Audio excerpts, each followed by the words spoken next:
السلام عليكم ورحمة الله وبركاته. حقا waxaan ku soo laabtay walaashina Anisa Cabdiraxmaan Caynaashe oo idin ku leh $18 ganacsiga baan ku soo noqday. Dad fara badan ba ayaa Facebook iyo meel kasta iga soo galay, email-yal meel kasta wax messages soo wada diray oo raba inay ka soo qayb galaan. Waan ku yiri hold on a minute, dad fara badan ayaa soo galay, already 60 qof baan hayaa oo soo galay oo ma sha Allah happy ku ah. Some actually qaarkood comments bi hoostii soo qaran sidii tuso inaan walaashina idin dhicin aniga khayr mooyaane wax kale walaalahay Soomaalida lama rabo. Waligii Allah in isma oran Soomaalida soo xiganaysa. I'll be honest with you, aniga online affiliate marketing coach baan ahay oo ni cadaan baan la soo shaqeeyay Soomaali waliga lama soo shaqeyn.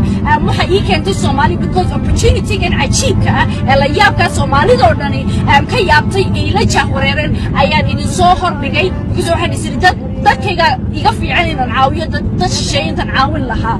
Dadka qaarkood waxay yiraahdeen idin dhacaysa, dadka idin idin dhacaysa waxa rabin inaad ogaatin indhahaaga shana ayaad arkaysa videogan hoostiisa dadkii soo galay, dadkii aniga irumaystay ee soo galay ee ka soo qayb qaatay waxay yiraahdeen walaalo akhriso comments-yaasha oo arag walaasha inaan ku dhicin aniga Soomaalida hurdada ka kicibaanaysa ma fahamtay.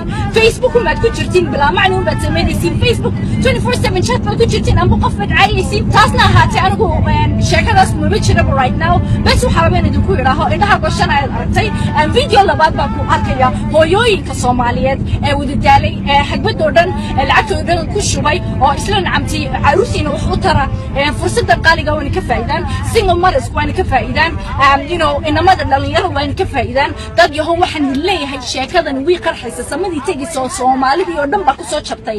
chance kan hasiideyn imka aad aragtid hasiideyn, make sure in linkan hoostiisa aad taabatid ee ku qoran halkan taabo oo videoga labaad daawo.